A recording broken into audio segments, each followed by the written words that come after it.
Tonight, we will enter the hidden world of the Ottoman Harem, a place often imagined through whispers and fantasies, but whose reality was far more intricate. It was a realm of influence, strategy, stunning beauty, and intense rivalry, all held within the magnificent walls of the Imperial Palace. Before we start, please think about liking this video and subscribing if you truly appreciate what I do here. Also, let me know in the comments where you are watching from and what time it is for you. It's always wonderful to see our global audience. Now, perhaps dim your lights, turn on a fan for a soft background hum, and let's settle into tonight's story together. You have just woken up in the Topkapi Palace Harem. The good news? You are surrounded by silk, satin, and the gentle fragrance of rose water. The not-so-good news? You are also in the company of 200 other concubines, any of whom might be trying to outshine, outsmart, or simply outlast you. You open your eyes on a cushioned divan that appears as though it were stitched by celestial beings with golden thread, because it may very well have been. You might think this would feel incredibly luxurious. It does not. It feels like a constant, velvety pressure. A bell rings, not for prayer, but for grooming. You have exactly 10 minutes to make your face look naturally flawless, which in Ottoman language means painting it like a Renaissance work of art and smiling as if you are genuinely enjoying it. There is rose oil for your skin, crushed pearls for your cheeks, and enough kohl eyeliner to write a love letter across your eyelids. Mascara, seemingly created from pure frustration, is applied with a small twig.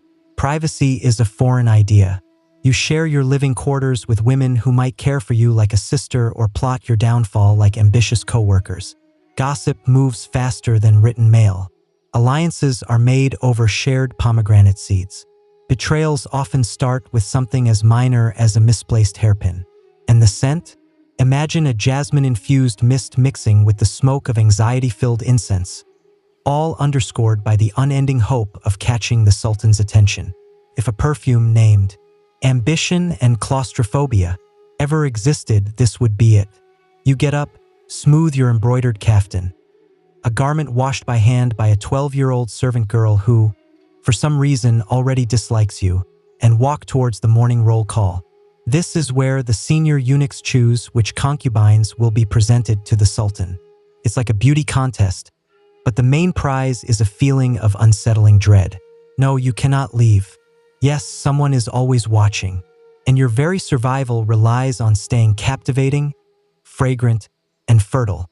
Welcome to your day in the Ottoman Imperial Harem, where your first breath is a strategic move, your smile is a calculated action, and your bed, though soft, is less comfortable than real freedom. And it only gets more complicated from here. Welcome to the Hammam, the steamy spa where imperial politics happen in various states of undress. You might think a bathhouse is mainly for getting clean, and technically you would be right. But here in the harem, it is also a place where friendships are formed, rivalries simmer next to your pores, and everything has a faint smell of lavender, lemons, and passive aggression. The concubines walk in like graceful ghosts, wrapped in beautifully embroidered silk towels. You do the same, pretending this isn't the most intimidating group bathing experience you have ever had. The senior women move through the marble room like swans, dangerous territorial swans with skin that is impeccably better than you will ever have. Attendants scrub you down with what feels like kindness but is actually a loofah soaked in subtle revenge. Your skin tingles. Your dignity quietly fades. You try desperately to avoid making eye contact while being exfoliated to within an inch of your past life. You quickly learn, the bath is more than just a bath. It's a secret surveillance center. Everyone watches, not openly, but subtly. Who is sitting with whom? Who is whispering? Who is laughing a little too loudly at the Valide Sultan's niece's joke? You stay mostly quiet as you are new. Speaking too early in the hammam is like trying to win a chess game by flipping the board over. The experienced women will either ignore you completely or quietly decide you need to be corrected, usually in the form of unwanted chore assignments or social exclusion. That said, the hammam gives you your first look into the harem's subtle power. You overhear stories, always half-whispered, of women who rose not just by catching the Sultan's eye, but by knowing the right bath attendant, the perfect older concubine, or the best story to share at the right steamy moment. It's also the only place in the palace where secrets accidentally slip out, usually between splashes of water and fragrant soaps. You learn which concubines are in favor, which ones haven't been called for in months, and which eunuch supposedly dropped a scandalous love letter. All this, while someone energetically scrubs your elbows as if they hold a personal grudge against them. You leave the harem pink, polished, and about 12% more paranoid than when you came in. Congratulations! Your skin is glowing, and your mind is now permanently foggy from the heat, jasmine, and the complex politics of being close to power. If you thought the harem was just about silk pillows and distant flute music, that's quite sweet, really. But by now, you've realized it's less a relaxing spa day and more a slow-motion chess game, where the pieces are beautiful, restless, and dangerously well-informed. And then there are the eunuchs, specifically the black eunuchs, high-ranking, castrated guards who report directly to the Valide Sultan. They control all movement in and out of the harem, who is called, who is ignored, and sometimes who disappears without a trace and is never spoken of again. They rarely smile. They don't have to. Their mere presence is a career-ending statement. You quickly learn that to survive, let alone do well, you don't flatter the Sultan. You build a relationship with the eunuchs, not with expensive gifts, that's suspicious, not with flirting, deeply awkward and completely inappropriate. No, the key is to be consistently respectful, predictable, and, most importantly, useful without being a nuisance. You ask for nothing. You are always ready when called. You absolutely, under no circumstances, gossip about them because news travels through this palace faster than a disease, and you certainly don't want your name connected with a sentence that ends with, "And then she was moved to the laundry rooms." Meanwhile, among the concubines, relationships are complex. You've made one tentative friend with a girl from Circassia who pretends to be busy with embroidery but is clearly planning something long-term and ruthless. You also have an enemy, though you're not sure why. She just looked at you for too long during lute practice. You blinked. She hasn't spoken to you since. Everything here is subtle. Compliments can be hidden weapons. Smiles are filled with unspoken meaning. You start to miss the simple emotions of your old village goat. But you adapt. You learn to understand silence. You learn how to position yourself just close enough to power without looking too ambitious. You learn to thank a eunuch for delivering a letter as if he has just given you a sacred scroll. And most importantly, you learn that survival here isn't about being the most beautiful or the most talented. It's about figuring out how power moves. In quick glances, in deep silences, in the way someone's name is spoken one day and noticeably gone the next. At first glance, your role as a concubine seems simple. Look beautiful, smile politely, and drift through the palace like a heavenly, emotionally available ghost in silk slippers. But in reality, you are now expected to master the oldest imperial skill of all. Absorbing everything while looking like you are absorbing nothing. You are a sponge, a jeweled, perfumed sponge who dutifully embroiders an unbelievable number of tulips while carefully noting who sits where, who glares at whom, and who got an extra apricot at breakfast. A small change in fruit distribution? In this palace, that's almost a coup. Your daily routine now includes hours of training that looks like finishing school but has the underlying feeling of political conditioning. You are taught music, literature, poetry, Islamic law, Ottoman manners, and, if you're lucky, how not to faint during difficult dance lessons. The goal is to be beautiful, yes, but also charmingly smart without being threatening, like a decorative peacock that can quote Rumi and never speaks out of place. The real education, however, happens in the quiet moments between lessons. You learn to watch how long it takes for the Valide Sultan's tray to be cleared and exactly who clears it. You notice which eunuch enters just before bad news arrives. You memorize who is missing. You never ask why. You listen far more than you speak. In fact, you generally do not speak unless someone at least 3 ranks above you talks to you. Even then, you keep your answer short, ideally a comment that is humble, insightful, and subtly flattering to them without seeming like you're trying too hard. And as you sit there, hands neatly folded over your embroidery, which may or may not be a badly shaped dove, you are silently recording every interaction in your mind. Alliances, insults, opportunities, names, especially names. You also begin to understand the unspoken hierarchy. Who is favored, who is tolerated, who is 3 missed meals away from being sent to kitchen duty. You are currently somewhere between an interesting newcomer and acceptable wall decoration. Don't worry, that's a better position than it sounds, because the truth is, in the Ottoman harem, looking harmless is one of the riskiest strategies you can use, and you're starting to master it very well. There are 2 different kinds of fear in the harem: the fear of being ignored and the fear of being noticed. Today, you are dangerously close to the latter. It starts innocently. You are given a new robe, not the usual subtle gray-blue cotton you've worn for weeks, but something much more noticeable. Rose-colored silk, beautifully embroidered with tiny golden vines. You stare at it as if it just asked you to marry it. From the Valide Sultan's steward, the servant girl says quietly, her eyes lowered, "This could mean anything. Maybe you're being rewarded. Maybe you're being tested. Or maybe it was meant for another concubine, and you are now accidentally getting involved in someone else's assassination plot, though with very soft sleeves." You put it on. It fits suspiciously well. As you walk through the harem corridors, the other women notice. Not openly, that would be rude, but with perfectly timed pauses in conversation, slightly raised eyebrows, and one look so sharp it could cut embroidery thread. You sit for morning recitation, your posture a little straighter. You pretend not to see that you've been placed slightly closer to the front, not right next to the most favored, but certainly not among the wallpaper girls either. Then there's the rose. Later that afternoon, a eunuch delivers a single pink rose to your rooms. Just one. No message, no explanation. You hold it as if it might explode.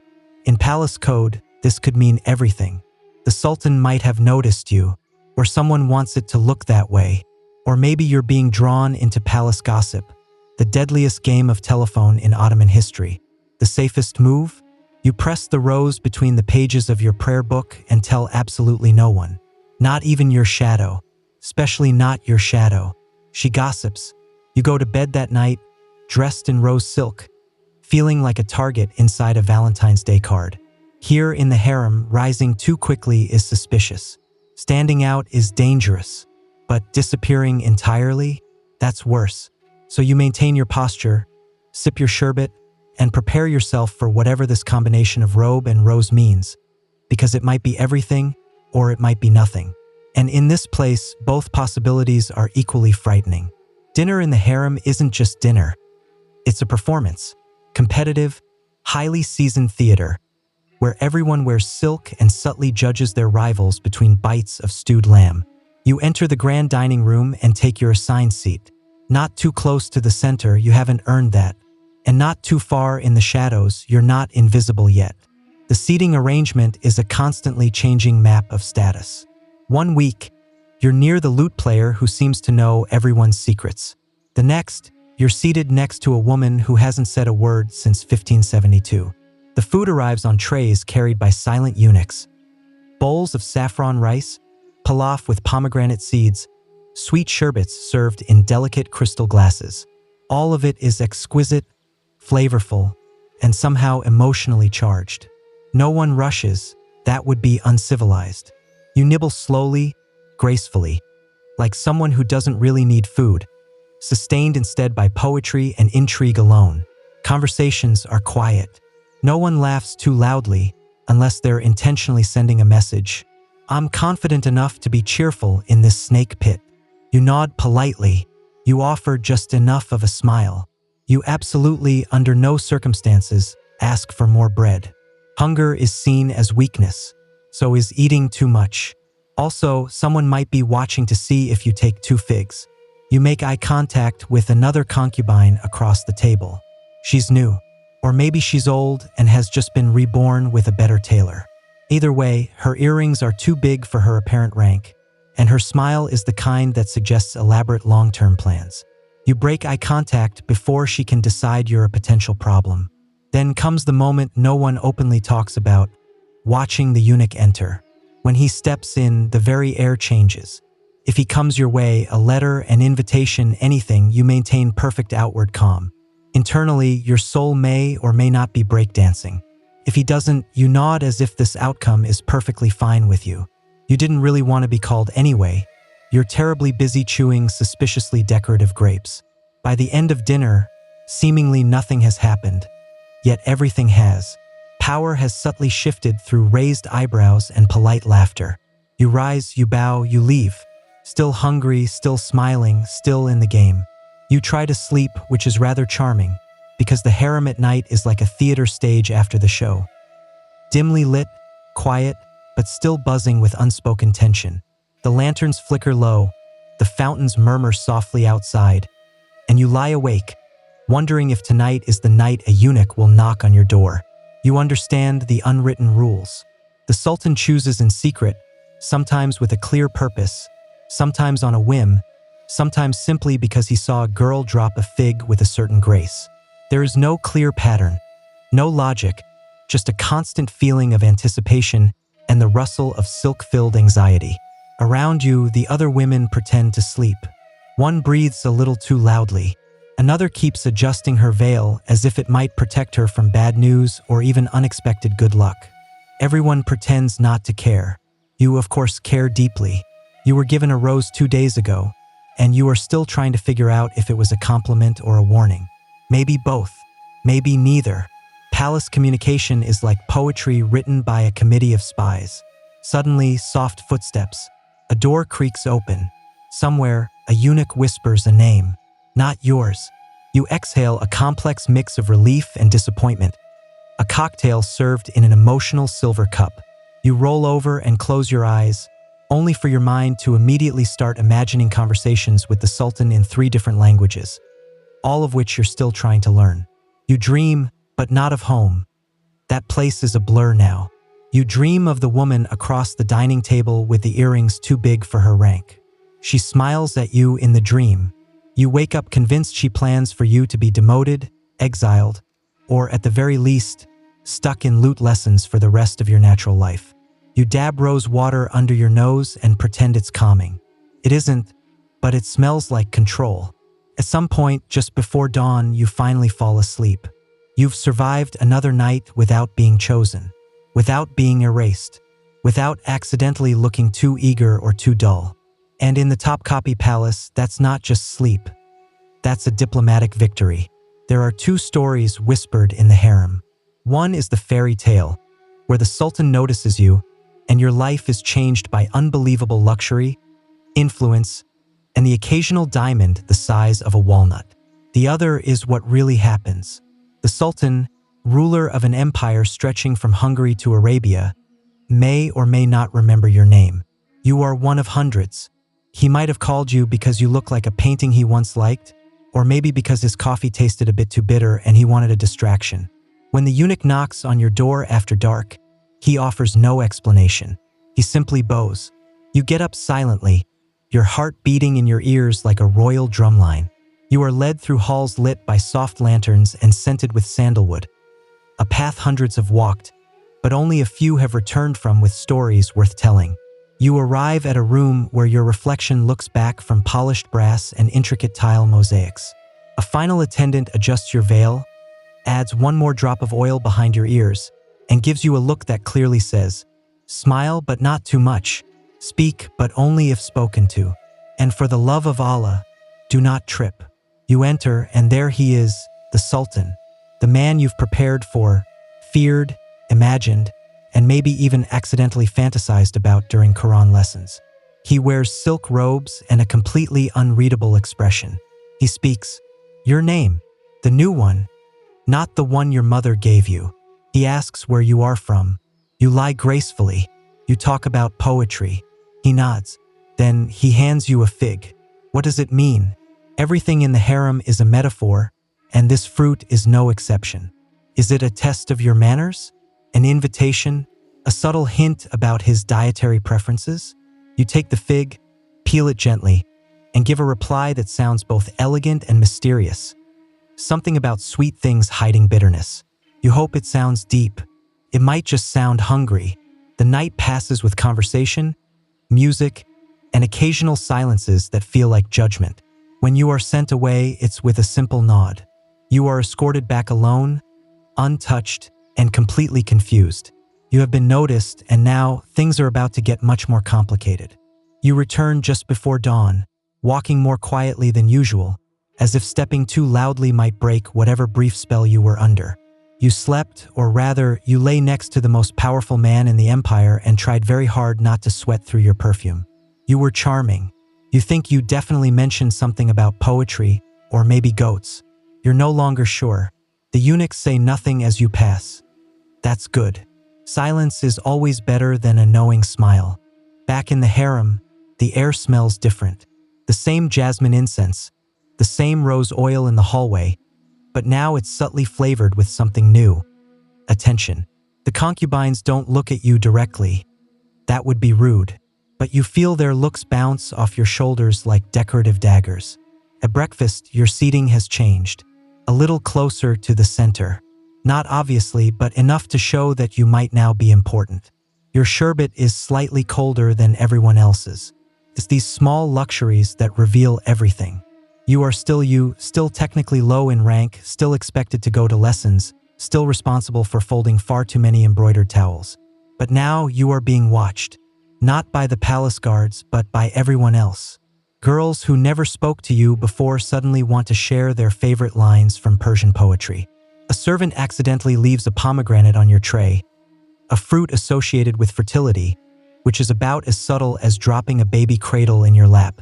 Even your enemies become more polite. They nod slightly. Their eyes, however, stay sharp and amused, like cats watching a candle flame. The older concubines show no expression at all. They've seen this before. Some of them were you 5 years ago. 1 or 2 still might be. You spend the rest of the day doing what the harem trains you to do best. Looking neutral. You speak when spoken to. You smile just enough. You move as if you belong here because now, in a way, you do. But the real skill is not letting anyone know how you truly feel. Because in this palace, emotion is a valuable currency, and yours is under intense observation. You've now stepped onto the palace ladder, the one no one openly talks about, but everyone is subtly climbing in their softest slippers. The first step, survive the attention. Your name, your new palace-given Ottoman name, is whispered more often now. Not loudly, of course, just enough that you start to feel like a character in someone else's play. One day, you're complimented on your embroidery by a concubine who used to see you as part of the furniture. The next, you're offered fig paste by someone who would rather poison you than make your breakfast better. You decline politely. You've also been moved to a new room. It has 2 extra cushions, better lighting, and a mirror that doesn't make your face look like a medieval painting. That isn't generosity. That's a signal. You're rising slowly, like steam in the hammam. Visible, temporary, and sometimes scalding. And so begins the dangerous balancing act known as strategic modesty. If you act too happy, you're arrogant. If you act too humble, you're seen as manipulative. If you trip on your robes and fall face first onto the prayer mat, well, that's just unlucky, but they'll still talk about it. The Valide Sultan, the Sultan's mother and the supreme ruler of all things luxurious, starts to notice you. Not directly, of course, but her steward now gives you a nod in the hallway. That's almost an endorsement or a warning, maybe both. Meanwhile, your peers start to sort themselves into categories. The friendly opportunists, the silent threats, and one truly terrifying girl who seems to live on pure, unadulterated revenge. You learn to handle them all with smiles that say, "I respect you," and eyes that subtly whisper, "But I will definitely outlive you." Pearls appear on your kaftan one morning, small ones at the collar. A gift or a test or just pearls. You wear them carefully, like armor with an excellent shine. Every gesture matters now. How you walk, how you bow, how long you hold someone's gaze. This isn't flirtation. This is diplomacy, done in slippers. You are climbing gently, carefully, and if you fall, the floor is paved with other girls who once wore pearls too. There are moments in palace life that make your heart beat faster. Being called by the Sultan is one. Being noticed by the Valide Sultan? That's a completely different level. She doesn't just run the harem. She is the harem. The architect of alliances, the keeper of traditions, a kind grandmother one moment, a political storm the next. And today she looks at you. Not a quick glance, not a polite nod, but a full, direct, measured look. The kind of look that suggests she knows where you came from, where you're going, and exactly how you chew your melon slices. You respond in the only acceptable way. You panic on the inside. On the outside, you perform a mechanically perfect bow, lowering your eyes just enough to show respect but not submission, and immediately start second-guessing every outfit you've worn in the past month. Later, a steward arrives with a message. You are invited to help with one of the Valide's charity sewing projects.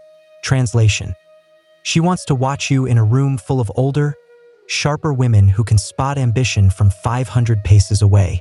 You arrive on time, not too early, which suggests desperation. Not too late, which would be suicidal. She sits surrounded by cushions, embroidery hoops, and the kind of silence that dares you to speak first. You don't. You thread a needle and pretend this doesn't feel exactly like a job interview disguised as household chores. The other women chat politely. The Valide listens. Occasionally, she asks a question. Where were you educated? What's your favorite surah? Have you ever met anyone who truly understands politics? You answer carefully, gracefully, as if your entire future depends on each answer, because it does. At one point, she smiles, not at you but near you, which is basically the same thing. When it's over, you bow again and leave with the calm manner of someone who has no idea if they've just been promoted or marked for towel duty. Back in your room, your roommate stares at you as if you've just returned from riding a dragon. She looked at you, she whispers. You nod, smiling faintly. You don't say it out loud, but yes, and you're still sweating. There's a knock at your chamber door. Not the gentle tap of a friend, nor the impatient knock of a eunuch with towels. This one is deliberate, the kind of knock that has consequences. A message is handed to you. You are invited to a private tea by one of the Sultan's favored consorts. Her name is whispered through the harem like a lullaby sung with a hidden knife. She is powerful, graceful, and depending on who you ask, either your best chance at survival or the reason girls mysteriously disappear during lunch. You accept, of course. Saying no in the harem is about as useful as throwing a fig at a cavalry charge. You dress with great care. Not too fancy. She might see it as a challenge. Not too plain. She might take it as an insult. You choose elegance with believable humility and add a hairpin that subtly says, I'm competent, but not yet plotting against anyone. The tea room is small, beautifully scented, and intimidatingly quiet. She sits alone, reclining like someone who personally invented the idea of reclining. Her robe is decorated with threads that probably cost more than your entire hometown. She gestures for you to sit. You do, gracefully, quietly, with just enough of a bow to show respect but not desperation. She pours the tea herself. That's either incredibly generous or deeply symbolic, maybe both. What follows is a masterclass in hidden threats and indirect compliments. She tells you she's heard you've caught the attention of some influential eyes. She says it as if you've accidentally adopted a stray panther. She smiles when you respond. You can't tell if she approves of your answer or if she is making a mental note for later. You discuss poetry, music, and carefully chosen palace routines. She nods often. Occasionally, she glances at the door, as if deciding if you're really worth her time or just another temporary chapter in her personal book of rising stars. After the second cup, she sends you away with a smile that could either make or break a career. You return to your room, exhausted and a little unsure if you've been recruited, warned, or subtly claimed. Either way, someone very important now knows your name, and that is both your greatest asset and your newest liability. By now, you've learned that words in the harem are like rare spices. Use sparingly and always with a clear purpose. Say too much and you reveal yourself. Say too little and you are forgotten. But if you say just enough, letting silence say the rest, that is when you become truly dangerous. Today's lesson starts in the music room, where a group of senior concubines gathers to discuss poetry, philosophy, and, let's be honest, each other. You are invited to sit in, not to speak, a test disguised as hospitality. You arrive on time, offer the necessary greetings, and fold yourself neatly into a corner, like a well-behaved napkin. You sip your sherbet. You nod occasionally. You look interested but not too eager. You laugh softly at one joke, just enough to seem human. And then it happens. One of the older women turns to you and asks a question. Not a trap, not yet. Just a simple question about your thoughts on a Rumi verse. But you know what this is? They aren't testing your taste in poetry. They're testing your timing. You pause just long enough to look thoughtful, but not so long that it seems you're trying to find a safe answer. Then you offer something that sounds reflective, respectful, and, most importantly, strategically vague. They nod. They are satisfied. You've passed. Later, you are asked again, this time about the Valide Sultan's new charity project. You say nothing critical. You compliment the elegance of the idea without pretending to understand the complex politics behind it. You use words like humbling and visionary. You are playing verbal chess with invisible queens. The truth is, most power in the harem is used through silence. In the look that lingers, in the smile that doesn't quite reach the eyes, in the pause before someone answers, where everyone subtly leans in to see which way the wind is blowing. You leave that room having said fewer than a dozen sentences. And somehow, your name is now on 3 more lips than it was yesterday. You're not just surviving now. You're learning to move wordlessly, precisely, and beautifully through a world where stillness speaks louder than words. And the walls? They are still listening. You find a gift on your pillow. No note, no signature, just a small velvet box tied with a ribbon the color of dried rose petals and, quite possibly, hidden judgment. You open it slowly, as one opens anything in the harem, half expecting perfume, half expecting scorpions. It's jewelry, a delicate bracelet with turquoise and gold filigree. Beautiful, elegant, alarming, because nothing here is ever just a gift. You scan the room. Your roommate raises an eyebrow. She asks no questions. She is either very polite or deeply committed to plausible deniability. The bracelet is clearly expensive, far too expensive for a casual gift. Not quite royal enough to be from the Sultan, which narrows it down to someone wealthy, calculating, and wanting to control the story. Or you wear it. Of course you do. That's the game. By mid-morning, the rumors start. She received a gift. Someone whispers at the fountain. From whom? Someone else replies. She didn't say. Comes the answer, which in this place is like saying that everyone should assume the worst or most interesting possibility. You keep your expression calm. A serene mix of modesty, confusion, and mild boredom. Meanwhile, your internal monologue is doing cartwheels through every past conversation, desperately looking for enemies, allies, and anyone with a special liking for turquoise. By lunchtime, the gossip has changed.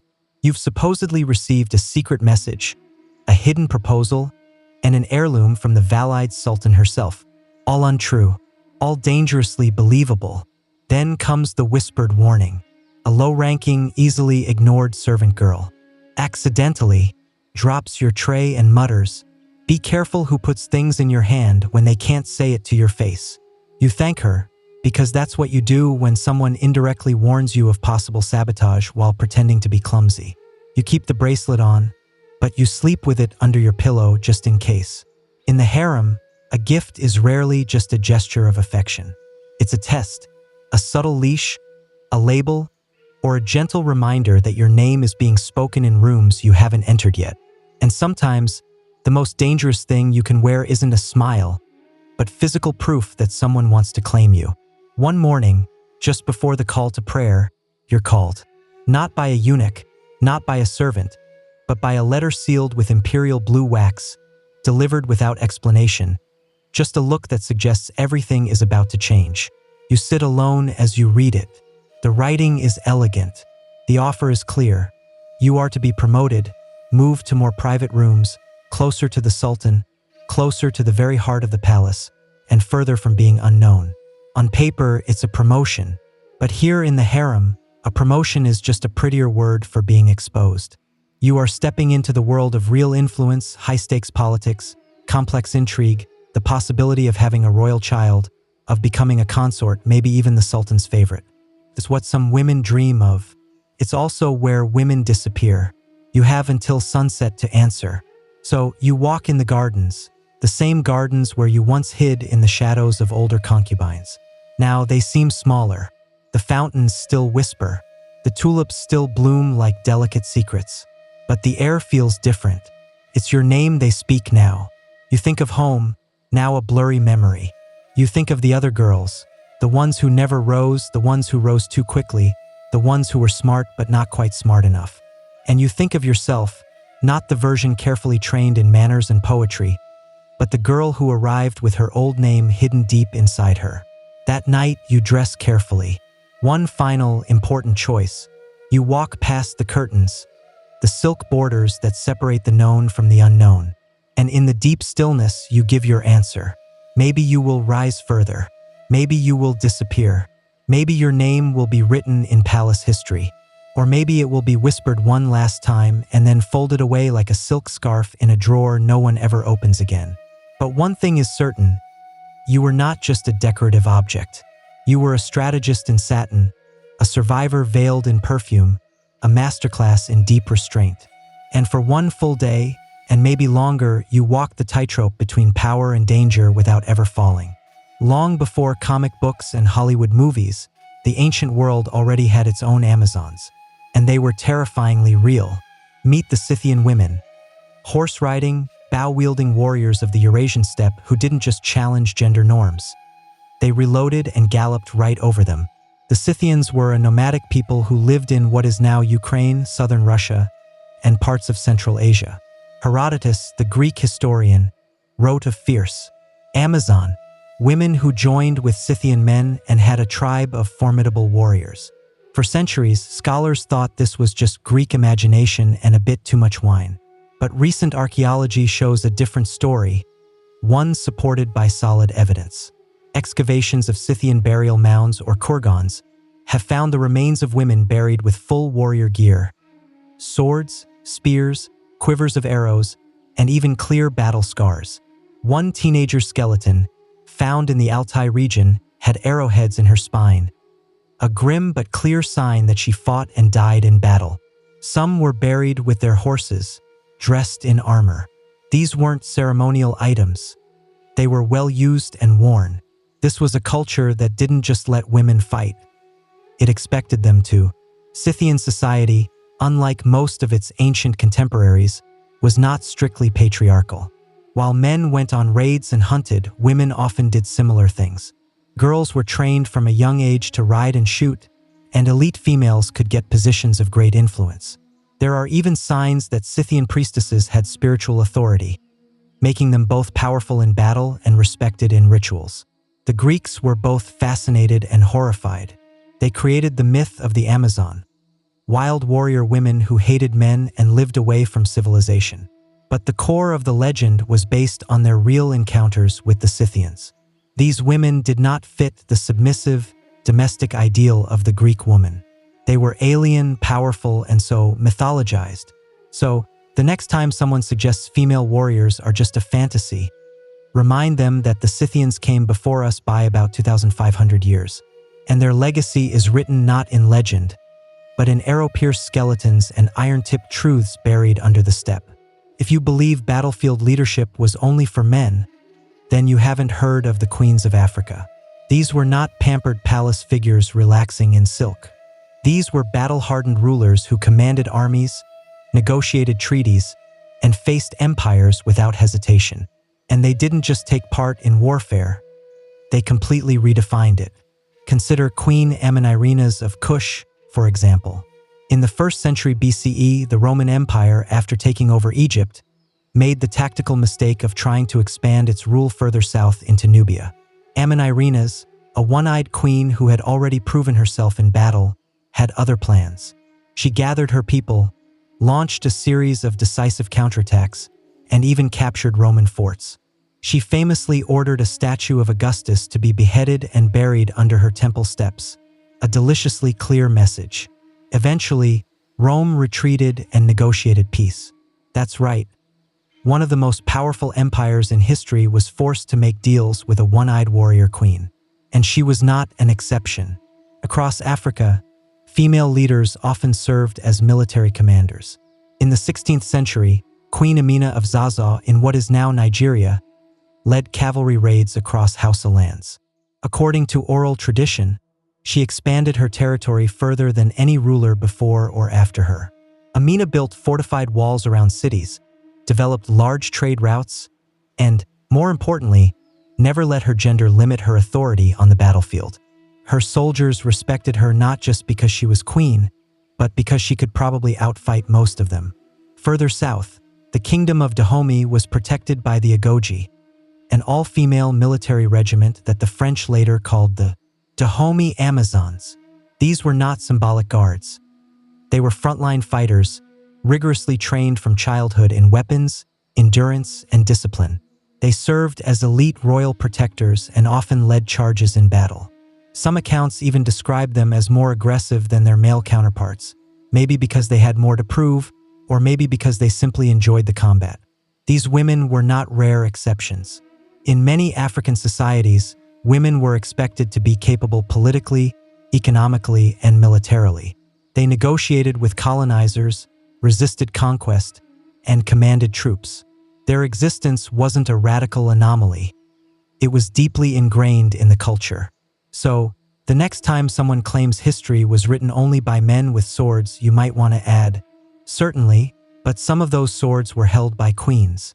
When you imagine ancient Greece or Rome at war, you usually think of male soldiers in bronze armor marching off to battle. But if you look beyond the front lines, you'll find a different kind of warrior. One who didn't wear a tunic for combat, but readily picked up a weapon when the city gates were about to fall. Women in both Greek and Roman societies were often forced into defensive roles, and they rose to the challenge without hesitation. In classical Athens, women were officially kept out of military service. Their roles were mostly domestic, religious, or symbolic. But when invaders came, those lines quickly blurred. During the Persian Wars, for example, Greek women provided crucial support, running supplies, caring for the wounded, and, in desperate times, throwing roof tiles from city walls onto enemy troops. Not exactly the glorious side of battle, but it definitely made a difference. The siege of Plataea in 429 BCE offers a striking example. Women trapped in the city took up arms, fought alongside the remaining defenders, and, according to Thucydides, played a vital role in the resistance. These were not formally trained soldiers. They were citizens turned into fighters. But war doesn't always wait for formal training. In Rome, women were technically banned from military combat. And yet, Roman history is full of stories of women taking leadership when things got bad. In the sack of Rome by the Gauls in 390 BCE, women reportedly negotiated with the invaders, offered their jewelry to fund the defense, and helped boost morale. During later conflicts, like the Second Punic War, Roman women often went with their husbands to military camps, some even acting as informal strategists or advisors. One particularly notable story comes from the sack of Rome in 410 CE. As Alaric's Visigoths stormed the city, noble women like Proba and others are said to have opened their homes as safe places, armed their servants, and coordinated resistance in the middle of the chaos. These were not passive victims. They were active participants in defense and survival. In the ancient world, warfare wasn't just fought with swords on a battlefield. It was waged with quick thinking, deep courage, and sometimes sheer desperation. And women were definitely there, in the thick of it, defending their homes when no one else could. If you were a Roman governor in Britannia around 60 CE, your absolute worst nightmare had a name, and it was Boudica. She wasn't just a queen. She was a force of revenge, fire, and fury, with an amazing ability to rally an entire population of angry Britons into open rebellion against the world's most powerful empire. Boudica ruled the Iceni tribe in eastern Britain. After her husband, King Prasutagus, died, he left his kingdom jointly to his daughters and the Roman Empire, an attempt to keep peace. Rome, being Rome, ignored the will, took over the territory, publicly whipped Boudica, and, in an act so horrific it is still talked about today, assaulted her daughters. This wasn't just political control. It was deep humiliation, and Boudica would not let that stand. What followed was not a small rebellion. It was an all-out war. Boudica became the rallying cry of the uprising, leading a coalition of tribes in a scorched earth campaign that completely shattered Roman control. First stop, Camulogenum, modern-day Colchester, a Roman town that was completely destroyed. Then Londinium, modern-day London, burned to ash. Verulamium, modern St. Albans, suffered the same fate. The Roman historian Cassius Dio described her as tall, terrifying, with a mane of fiery red hair and a fierce presence that ignited a frenzy in her warriors. Tacitus, meanwhile, highlighted her eloquence and leadership, showing how she addressed her troops not as a noblewoman, but as a wronged mother and an awakened warrior. Though she had early victories, Boudicca's army eventually faced a professional Roman force under Governor Suetonius Paulinus. Outnumbered and poorly equipped, the rebels were defeated. Boudicca either took poison or died in battle. The sources disagree, but her defeat did not erase her impact. The Romans learned their lesson. They became more careful in their dealings with tribal leaders, and they never forgot the name of the woman who made an empire tremble. Boudicca's rebellion wasn't just an uprising. It was a powerful reminder that oppressed people, led by someone with nothing left to lose, can become the most dangerous force of all. And in this case, that force happened to be a mother with a war chariot and a very long memory. In the stories of feudal Japan, the image of the samurai is almost always male. A stoic warrior in lacquered armor, loyal to death, sword in hand. But look beyond the cherry blossoms and Bushido scrolls, and you'll find another kind of samurai, one dressed in silk and steel. The Anabugeisha, or women warriors, were not only real, they were formidable. Trained in martial arts, archery, and strategy, these noble women were the unacknowledged backbone of many samurai clans. They weren't usually sent to open field battles like their male counterparts, but when their homes, castles, or family honor were threatened, they fought without hesitation and often without mercy. One of the most iconic Anabugeisha was Tomo Guzan, a 12th century warrior who fought during the Genpei War. Described in the Heike Monogatari, Japan's epic of war and honor, Tomo was said to be an unmatched rider and a remarkable archer who could cut down men with a single sweep of her katana. She rode into battle like a storm, wearing full armor, her long black hair flowing behind her like a war banner.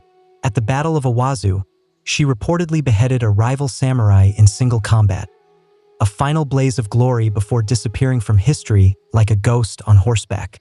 Then there's Nakano Takiko, a 19th century fighter during the Boshin War. She wasn't officially part of the Imperial Army. Women weren't allowed. So, she formed her own unit, an unofficial group of female warriors who fought with naginata pole weapons. She died leading a charge against Imperial forces, taking a bullet to the chest, her last request being to be honorably buried by her sister so the enemy wouldn't claim her body. These women were not just tokens or legends. They were essential to the martial tradition, upholding the values of Bushido: loyalty, bravery, and self-sacrifice. Some even received the same rigorous training as their male counterparts in times of conflict. Of course, as Japan modernized and centralized its military power, the Anabugeisha were gradually pushed to the side, their stories reduced to folklore. But the reality remains. In Japan's blood-soaked history of samurai clashes and castle sieges, women's blades were sharpened just as often and used with equal deadliness. The Roman Colosseum, a monument to cruelty, entertainment, and testosterone-fueled violence. Lions, spears, slaves, and sweating men locked in deadly combat. But what if we told you that sometimes the fighters weren't only men? Buried under the myth of the Roman gladiator is the lesser-known reality of female gladiators, the gladiatrices. While they were rare, these women did exist. And they weren't there to serve snacks. They fought in front of roaring crowds, trained in the same gladiator schools, and were often seen with both excitement and terror. Roman emperors, especially the more dramatic ones like Nero and Domitian, loved the shock value of women in combat. Female gladiators were novelties, yes, but also formidable warriors in their own right. Evidence is scattered but compelling. A marble relief from Halicarnassus shows two women, Amazon and Achillea, locked in combat. The carving even notes that they fought to a draw, which was considered an honorable outcome. Their names weren't randomly chosen either. They were named after mythic female warriors, framing these women not as weak copies but as fierce equals. Literary sources also mention them. The satirist Juvenal, who never missed a chance to criticize, mocked upper-class women who trained as gladiators, suggesting it was a scandalous rejection of femininity. Others, like Suetonius, note that female fighters sometimes appeared in nighttime shows, lit by torches and cheered on by wine-soaked crowds who weren't exactly there for a thoughtful display of fighting skill. But the training was real and the danger was not faked. These women fought with swords, tridents, and nets, just like male gladiators, and they bled just as much. They were often slaves, prisoners of war, or criminals sentenced to the arena. Some were volunteers, who chose the life of a gladiator for fame, money, or escape from worse situations. In 200 AD, Emperor Septimius Severus banned women from gladiator combat altogether, maybe because he was concerned that Rome's taste for female fighters was becoming a bit too unusual, or maybe because women were proving to be too good at it. So, while they didn't dominate the Colosseum, the gladiatrices carved out a brutal, blood-stained space of their own. In the sand, gender meant little. Skill, ferocity, and survival meant everything. The medieval battlefield wasn't only a male place with chainmail.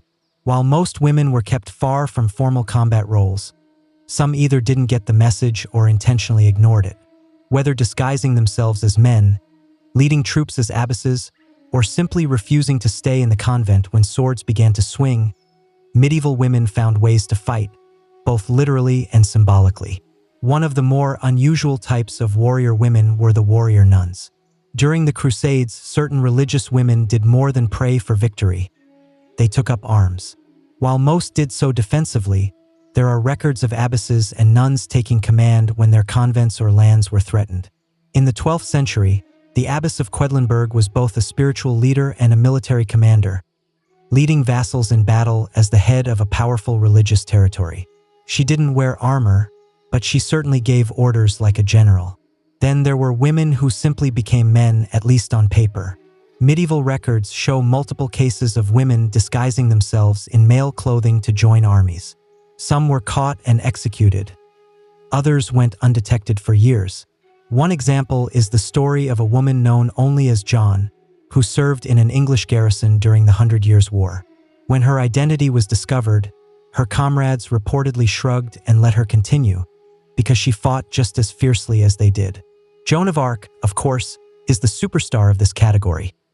A teenage peasant girl who claimed divine visions, dressed in men's armor, and led the French army to victories that amazed Europe.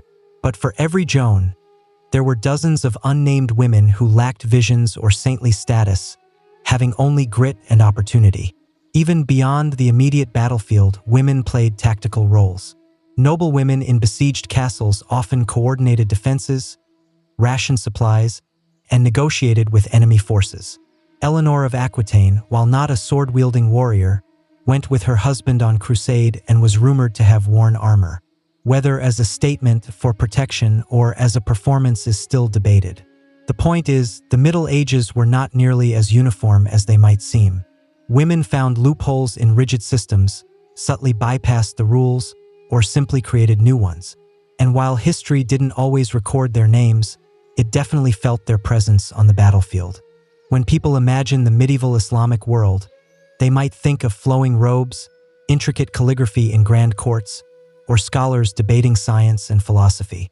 What they often miss are the women who took up swords, led armies, and defended cities when men were too slow, too dead, or too busy with politics.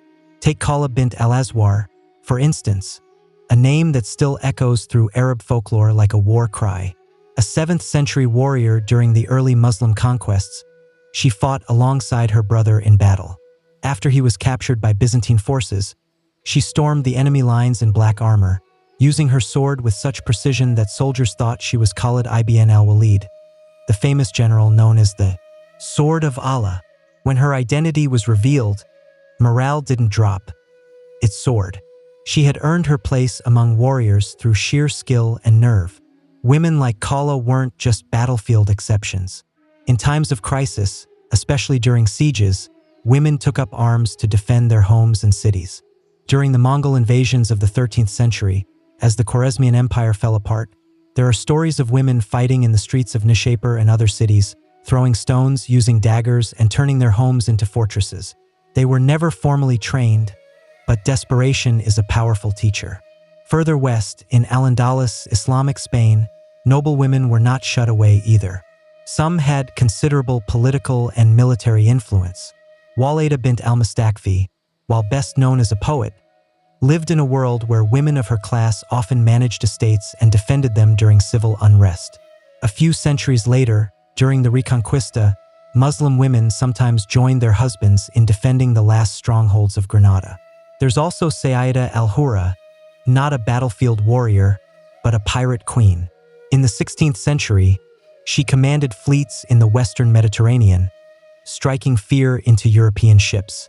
Allied with the infamous Barbarossa of the Ottoman Navy, she was both a political leader and a naval commander, a formidable double threat on sea and shore. In many Islamic societies, the ideal of modesty existed alongside the harsh reality of necessity. When cities burned and armies faltered, the veil came off and the sword came out. And in those moments, history remembered them not as women who broke the rules, but as warriors who bravely rewrote them. For centuries, history books mainly said that war was a man's world. Men led, men fought, men died gloriously, while women waited, wept, or patched wounds in the background. But if you look beneath the surface, a different story appears. A story of women who didn't wait to be invited to the fight.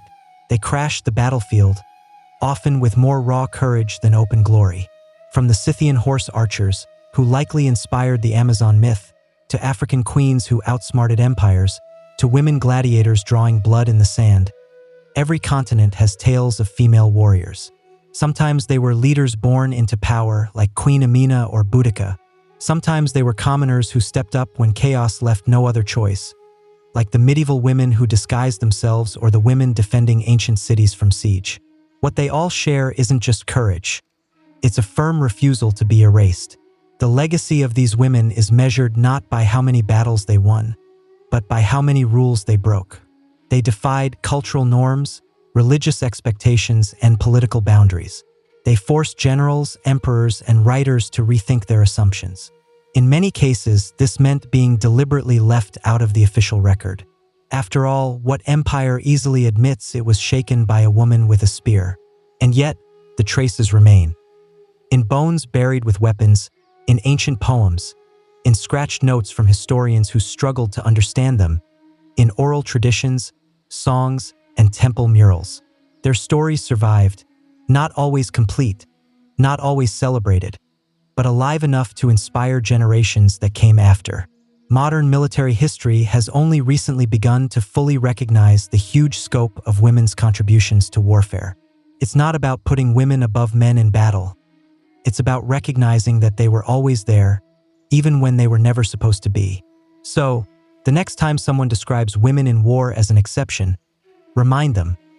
From the deserts of North Africa to the snowy steppes of Central Asia, from castle sieges to chariot charges, women weren't just part of the war story. They were the plot twist, the hidden edge, the blade history tried to hide but never truly could. Because once a sword is drawn, it doesn't care who holds it, only what they are willing to do with it. Marcus Aurelius was born on April 26, 121 CE, in Rome, the very heart of an empire that stretched from Britain to the sands of Arabia. His full name at birth was Marcus Annius Verus, and he came from a noble family with deep senatorial roots. In short, he didn't start from humble beginnings. His grandfather had been a consul, and his family had considerable wealth and political connections. But young Marcus was not spoiled by luxury. Even as a child, he was known for being unusually serious, quiet, and deeply thoughtful, the kind of child who probably preferred asking philosophical questions over playing with toy swords. The Emperor Hadrian noticed this thoughtful, deep-thinking child and saw something rare in him: integrity. He nicknamed Marcus Verissimus, meaning most truthful, and set him on a path few could ever dream of. When Hadrian's first choice for a successor died unexpectedly, he adopted Antoninus Pius on one crucial condition: that Antoninus would, in turn, adopt Marcus Aurelius as his own heir. And just like that, Marcus was placed on a slow-moving, responsibility-filled conveyor belt toward absolute power. His education was the best possible. Tutors carefully taught him Greek and Latin literature, rhetoric, and philosophy. But while many young nobles treated their lessons as mere chores, Marcus embraced them with almost religious dedication, especially the philosophy of Stoicism. He read Epictetus and Seneca not as abstract ideas, but as a practical moral guide. To him, philosophy wasn't an intellectual game. It was a complete manual for how to live one's life. He began sleeping on a hard floor, wore simple clothing, and regularly practiced fasting. Not because anyone told him to, but because he wanted to strengthen his soul. As the years passed under the careful guidance of Antoninus Pius, Marcus learned not only the details of governing but also the great value of patience. Antoninus ruled with calm efficiency for over 2 decades, and Marcus watched his every move, every decision, like a diligent student preparing for a final exam he knew would eventually come. Unlike many heirs who wanted the crown, Marcus saw power as a solemn duty he could never escape, one that required strict discipline, unwavering self-denial, and, above all, profound moral clarity. In short, Rome was not about to crown a playboy prince. It was preparing to crown a philosopher king. When Antoninus Pius died in 161 CE, Marcus Aurelius finally became emperor. But, true to his character, he didn't take it with triumphant celebration. Instead, he immediately insisted that power be shared with Lucius Verus, his adoptive brother. It was a political move full of humility and also practicality. Rome was too vast, too complex, and frankly, too full of crises to be managed by one person, even a philosopher. Lucius Verus was Marcus's near opposite in almost every way. Where Marcus was stoic and disciplined, Verus enjoyed luxury, lavish parties, and gladiator games. Marcus studied philosophy by candlelight. Lucius hired famous chefs and actors. Still, the partnership worked better than expected, mainly because Marcus focused on governing while Lucius skillfully led the military. And it wasn't as if Rome was lacking military emergencies. Just months into their joint rule, the Parthian Empire, Rome's formidable eastern rival, decided it was time to start a conflict. Lucius Verus commanded the campaign while Marcus handled critical resources and logistics. The war lasted for several years but ended in a Roman victory. So a win-win, right? Well, not quite. The returning legions brought back more than just glory. They carried disease.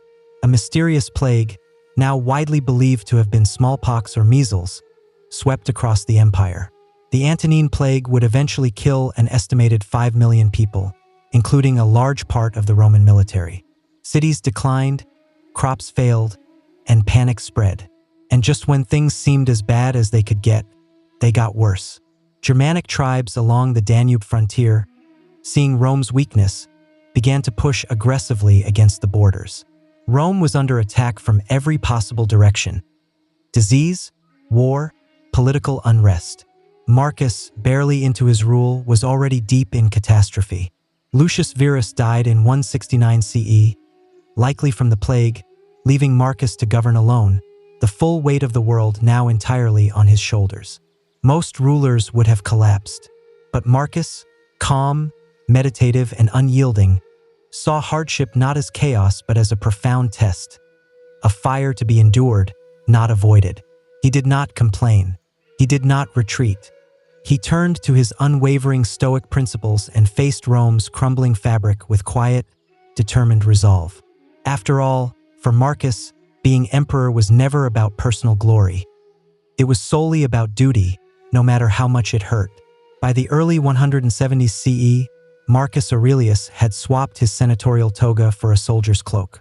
The Germanic tribes, especially the Marcomanni, Quadi, and Sarmatians, were pouring across the Danube frontier, encouraged by Rome's recently plague-weakened defenses. Marcus did not manage this crisis from a marble palace. He rode north. He set up camp and stayed there year after year, leading from the front lines like a seasoned general, not a detached philosopher king. It was in these harsh frontier conditions, surrounded by mud, biting cold, disease, and constant danger, that Marcus wrote one of history's most quietly revolutionary texts, Meditations. He did not write it for publication, for glory, or even for his heirs. It was a private journal, a philosophical diary in which he diligently reminded himself how to stay moral, rational, and calm in a world gone completely mad. Where other emperors built triumphal arches, Marcus carefully built an inner fortress. In one moment, he might be inspecting defenses or negotiating with tribal leaders. In the next, he would be writing thoughts like, "You have power over your mind, not outside events. Realize this, and you will find strength." That wasn't just campaign strategy. It was deep soul maintenance. The wars were brutal. The Germanic tribes were not easily defeated. They knew the land, used guerrilla tactics, and were desperate. Yet Marcus persevered, adapting Roman military tactics, reorganizing legions, and making difficult choices, including giving slaves and non-Romans military roles in exchange for their loyalty. Traditionalists complained, but Marcus was not concerned. He needed manpower, not strict adherence to bloodlines. Despite constant pressure, Marcus consistently refused to become cruel. While his generals urged scorched earth campaigns, he often chose diplomacy. When cities were captured, he banned unnecessary slaughter. When tribes surrendered, he offered them land and autonomy, not destruction. Even on the battlefield, he held on to stoic principles like a man clinging to a lifeline in a storm. The irony was not lost on him. The man who valued peace more than glory had become one of Rome's most battle-worn emperors. Yet he bore it all with grim grace. He wasn't fighting for conquest or fleeting fame. He was fighting to protect a crumbling empire and, perhaps, to test whether philosophy could truly survive in the mud and blood of real life. Spoiler, it could. While Marcus Aurelius commanded legions and dealt with border invasions, his most lasting legacy was not made with a sword, but with a pen. Amidst tents, snow, and the groans of wounded soldiers, Marcus began writing what we now know as Meditations, a collection of deeply personal reflections on life, virtue, suffering, and death. He did not write it to impress anyone. These were not public statements or propaganda. They were simply reminders to himself, mental armor, notes from a man desperately trying to stay humane while presiding over a world quickly falling apart.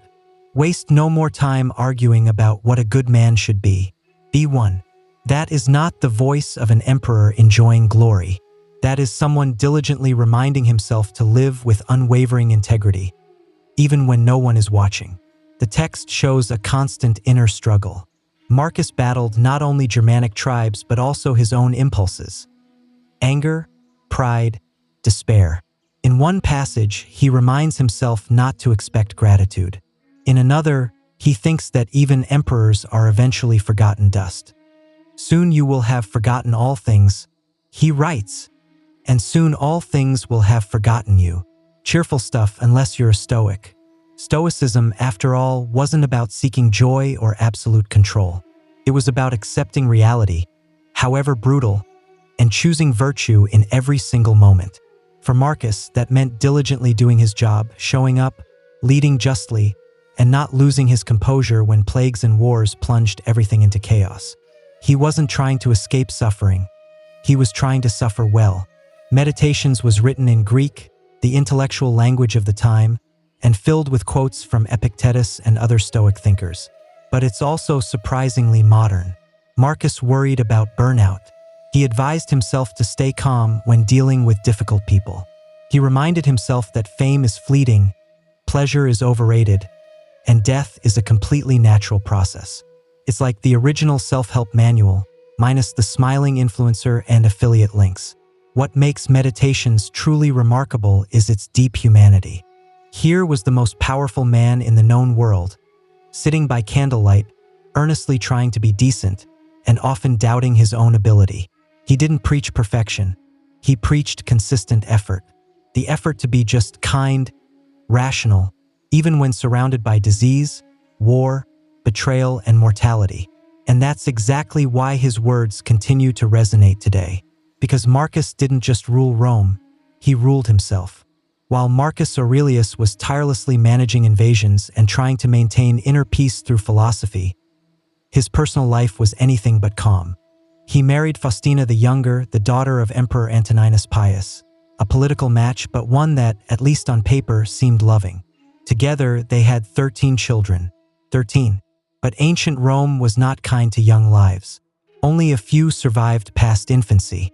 Marcus buried 8 of his own children. Just pause and truly imagine that. A man who daily thought about impermanence in his writings had to live it through such deep loss, repeatedly. While Meditations rarely mentions these personal losses directly, the tone, somber, resolute, aching, subtly hints at grief barely kept under control. Stoicism didn't get rid of pain. It simply gave him the tools to bear it.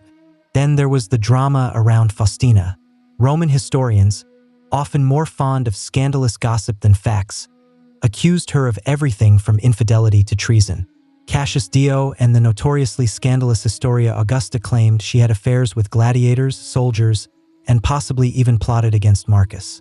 But Marcus never publicly condemned her.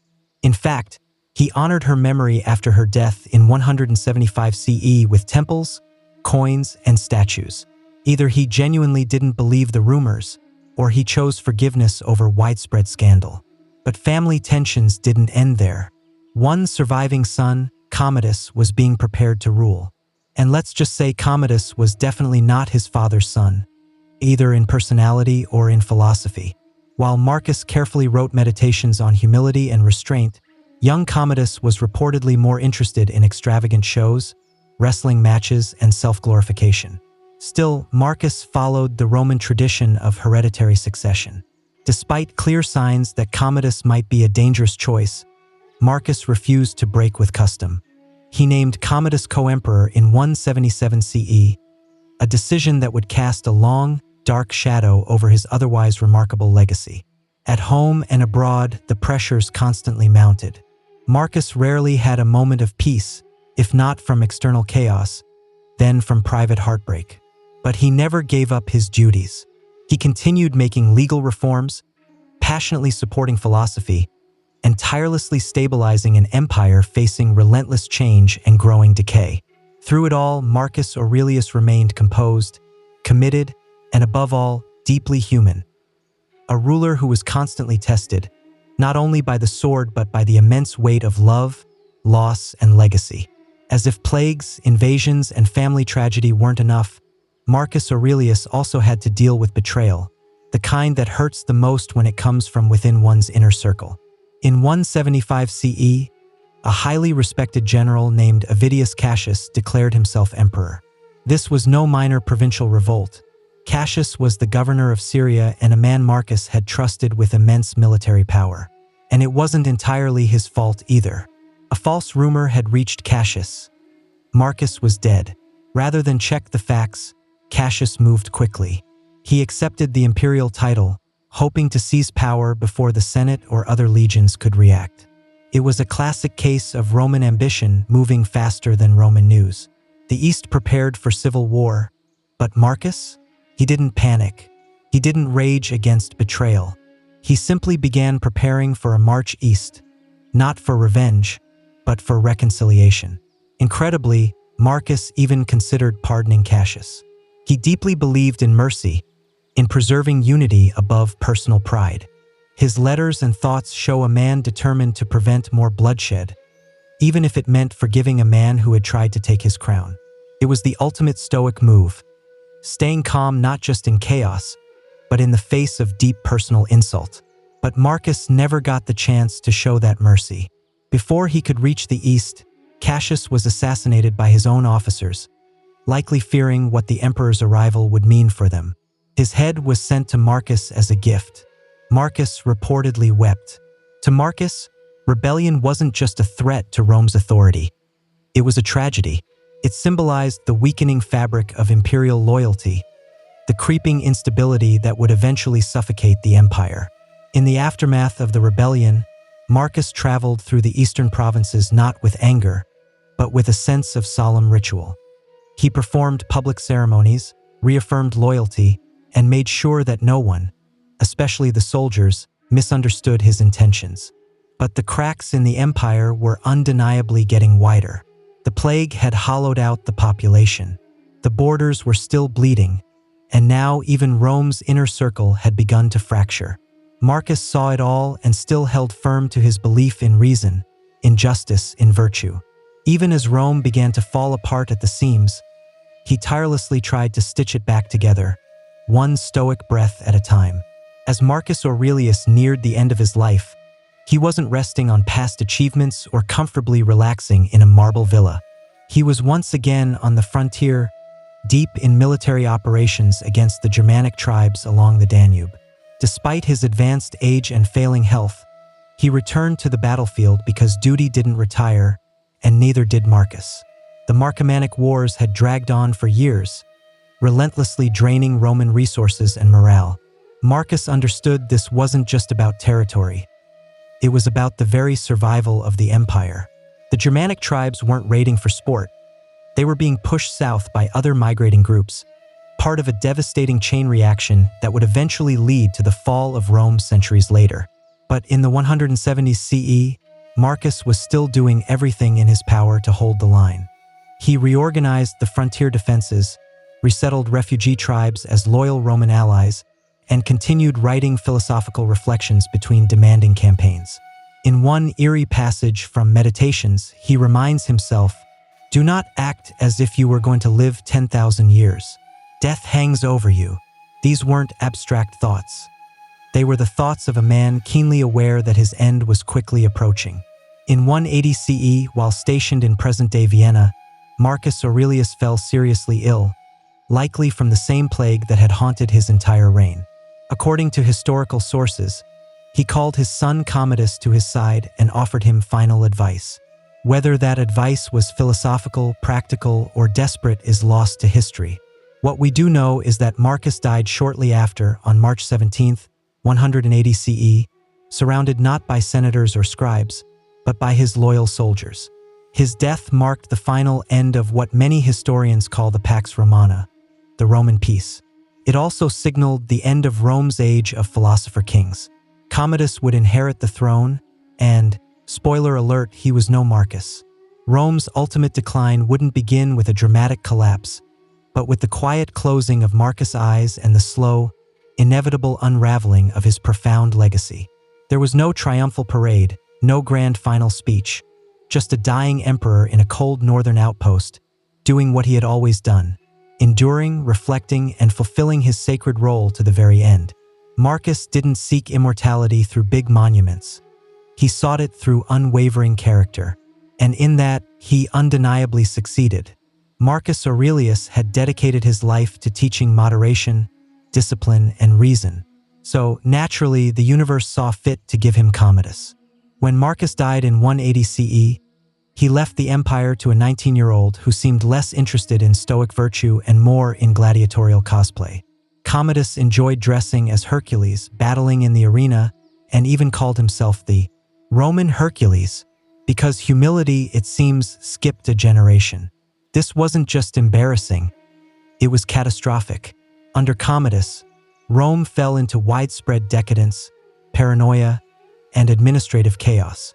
He angered the Senate, indulged in lavish shows, and executed rivals on a whim. Where Marcus had treated power as a sacred burden, Commodus treated it like a reality show prize. Bread and circuses became the undisputed rule of the day. So the question has haunted historians ever since. Why did Marcus, the wise philosopher, the reflective emperor, leave the empire to such a man? Was it blind fatherly love, a profound misjudgment, or did Marcus, so deeply bound to tradition and the Roman ideal of dynastic succession, feel he simply had no other choice? In truth, Marcus did have options. He could have chosen a capable general or a respected senator as his successor. He could have broken with tradition, as Emperor Nerva once had, by adopting a worthy heir. But he didn't. He named Commodus co-emperor in 177 CE, perhaps desperately hoping his son would learn by example. Spoiler, he didn't. It's one of the great ironies of ancient history that the emperor who wrote Meditations, a work of enduring wisdom on human nature, couldn't or wouldn't prevent his own son from becoming the ultimate example of imperial failure. And Marcus was not unaware of his son's flaws.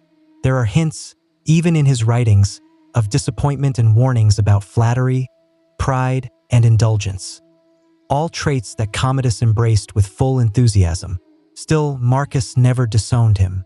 Whether out of love, obligation, or sheer exhaustion, he passed the torch and then watched as the fire slowly burned the house down. Commodus' rule would eventually end in assassination, and his death would plunge Rome into the chaotic Year of the Five Emperors. It's a bleak ending to a reign defined by deep stoic resilience. Marcus had carefully stitched the empire together with wisdom and sheer force of will. Commodus tore it open with ego and spectacle. And yet, perhaps the ultimate stoic lesson is here too. Even emperors cannot control the future, only how they face it. Marcus Aurelius passed away nearly 2,000 years ago, but his influence has never truly faded. He was a rare type of ruler, not just a man of power, but a man of unwavering principle.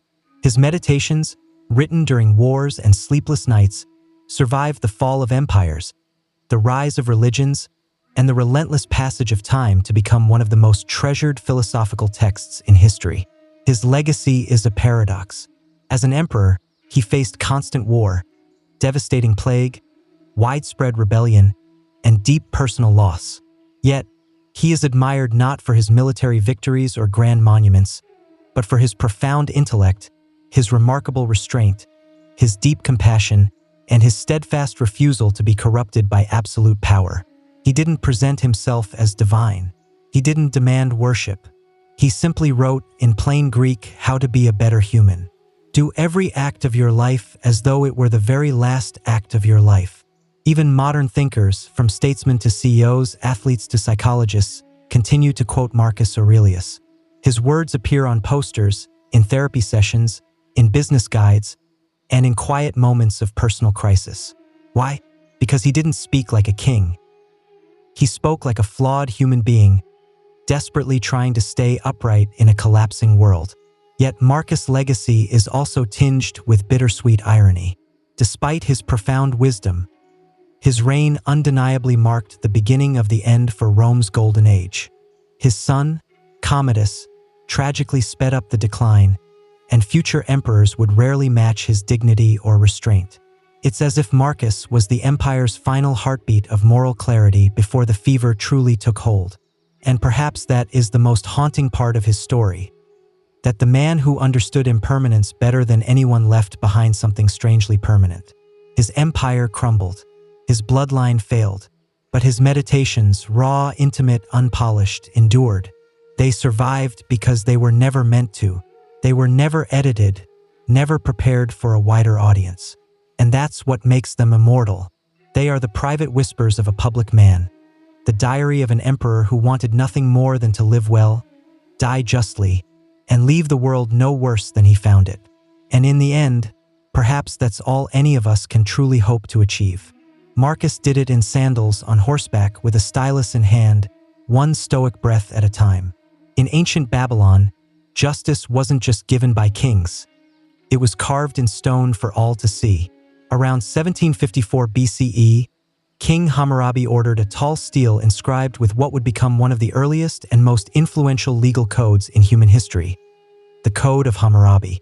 Standing over 7 feet tall and carefully written in cuneiform script, the black basalt monument was designed to show both order and undeniable authority. It didn't just govern, it warned. The Code of Hammurabi had 282 laws, covering everything from trade and family matters to theft and assault. But it was not democratic. These laws clearly reflected a strictly hierarchical society where punishments varied greatly depending on one's social status. For instance, if a nobleman broke the bone of another nobleman, the punishment was to have his own bone broken, a clear example of the infamous eye for an eye principle. But if the same nobleman broke the bone of a commoner or a slave, the punishment was just a fine. Justice in this system was proportional not only to the crime but to the social rank of the people involved. The laws heavily focused on personal responsibility and state authority. Builders whose poorly built homes collapsed and killed the people inside could be put to death. Merchants who cheated customers could face mutilation. Even family disputes were tightly controlled, with strict laws governing marriage, inheritance, and parental authority. Adultery, theft, and false accusations were punished particularly harshly, often by execution or public shaming. What made the code truly revolutionary was not just its content but its sheer visibility. It stood in public places, carved with the image of Hammurabi receiving divine authority from Shamash, the sun god and god of justice. This wasn't just a legal document. It was powerful propaganda, reinforcing the idea that Hammurabi ruled by divine right and that his laws were sacred and unchanging. However brutal it may seem by modern standards, the Code of Hammurabi undeniably established the idea that law should be written, standardized, and publicly available. It replaced arbitrary judgment with written norms. In doing so, it laid essential groundwork for later legal systems across the ancient world and continues to fascinate historians, legal scholars, and ethicists. In Babylon, justice wasn't blind. It was watching, and it had a chisel. In ancient Egypt, justice wasn't just a legal idea. It was a cosmic force. The Egyptians deeply believed in Ma'at, a divine principle representing truth, balance, and moral order. More than just a goddess, Ma'at was the fundamental foundation of the universe itself. Pharaohs ruled not just with power, but with the sacred duty to uphold Ma'at. By doing so, they maintained harmony between gods, nature, and society. Unlike the strictly written laws of Babylon, Egyptian justice was more flexible and case-specific. There was no single, complete legal code carved into stone. Instead, judges, often high officials or priests, interpreted Ma'at in their rulings. While this allowed for decisions that considered context, it also meant that justice could be very subjective and depend on the social standing of those involved. Court proceedings were both formal and somewhat theatrical. Cases could be heard by local officials or higher courts in the royal bureaucracy, depending on the seriousness. Plaintiffs and defendants presented their versions of events, and witnesses were essential. Written records, contracts, testimonies, and petitions were carefully kept on papyrus, a relatively advanced system of documentation for its time. For common crimes like theft or assault, punishments could include fines, beatings, or forced labor. More serious crimes, such as tomb robbery or blasphemy, were treated as crimes not only against the state but against the gods themselves. These could lead to execution, sometimes by fire, drowning, or impalement, or even punishment after death like desecrating the corpse to prevent entry into the afterlife. Perhaps the most iconic image of Egyptian justice comes from the Book of the Dead, where the heart of the deceased is symbolically weighed against the feather of Ma'at. If the heart was heavy with wrongdoing, it was eaten by Ammit, a monstrous creature with the head of a crocodile, the body of a lion, and the hindquarters of a hippopotamus, and the soul was condemned to oblivion. If it balanced perfectly with the feather, the soul was allowed to enter the eternal paradise of the field of reeds. In Egypt, justice was inseparable from spirituality. The courtroom was not just a place for disputes. It was a sacred space where divine order was carefully maintained. Unlike Babylon's rigid laws, Egyptian justice flowed with the moral tides of Ma'at, rewarding those who lived in harmony with truth and punishing those who disrupted the delicate balance of the cosmos. In ancient Greece, particularly in Athens during the 5th and 4th centuries BCE, justice took a very different form from the divinely or king-centered systems of Babylon and Egypt. The Greeks began to experiment with something truly revolutionary, a justice system based on citizenship, open debate, and public participation. It wasn't perfect, far from it, but it laid crucial foundations for many modern legal ideas. Athenian democracy gave every male citizen the right to participate in the courts, both as a plaintiff or defendant and as a juror. There were no professional judges or lawyers. Instead, huge juries, sometimes numbering hundreds, were randomly selected from the general population. These jurors were responsible not only for hearing cases but for deciding both verdicts and punishments, all without the possibility of appeal. Trials were short, often finished in a single day, and each side was given a set amount of time to present their case, carefully measured by a water clock called a clepsydra. The types of cases varied widely. Theft, slander, adultery, assault, property disputes, and even impiety, disrespecting the gods, could be brought to trial. While punishments for minor crimes often involved fines or exile, more severe crimes could lead to death, especially in cases involving treason or religious sacrilege. Socrates, for example, was famously sentenced to death for supposedly corrupting the youth and disrespecting the gods. Significantly, Greek justice systems did not have a single, universally available written legal code. While some laws were written publicly, much of the legal knowledge was held by a small, literate elite, meaning outcomes often depended more on skillful speaking than on established precedent. A clever speaker or a wealthy citizen who could afford to hire a skilled orator to speak for them had a clear advantage. Justice was closely tied to persuasion and performance. Athenians also used a form of preemptive justice called ostracism, where citizens could vote once a year to exile someone from the city for 10 years. No crime had to be proven, just a public agreement that an individual had become too dangerous or powerful for the health of the state. This resulted in 10 years in exile with no trial and no defense. Though flawed, ancient Greece introduced the groundbreaking idea that justice could be a collective civic duty, not just the decree of a ruler or priest. It was an early and often chaotic experiment in legal equality that continues to echo in today's courtrooms. In ancient India, justice was deeply rooted in a profound and complex concept called dharma. A term that is hard to translate, dharma roughly means duty, righteousness, and cosmic law. Unlike the rigid law codes of Babylon or the civic trials of Greece, Indian justice was not just about right and wrong. It was fundamentally about maintaining harmony within the universe, society, and the individual self. Dharma varied greatly depending on one's age, caste, gender, and stage of life, making justice a deeply contextual and moral issue. The legal framework in ancient India was first formalized in texts known as the Dharmashastras, with the most well-known being the Manusmriti, or Laws of Manu, compiled roughly between the 2nd century BCE and the 3rd century CE. These texts were not laws in the modern sense, but rather spiritual and social guidelines that deeply shaped legal thinking for centuries. They carefully defined everything from property rights and inheritance to marriage contracts and appropriate punishments. The caste system was central to this legal vision. Brahmins, priests, kshatriyas, warriors, vaishyas, merchants, and shudras, laborers, were each subject to different rules and penalties. For instance, a Brahmin committing a certain crime might face a fine or temporary exclusion from rituals, while a Shudra committing the same act could be sentenced to physical punishment or worse.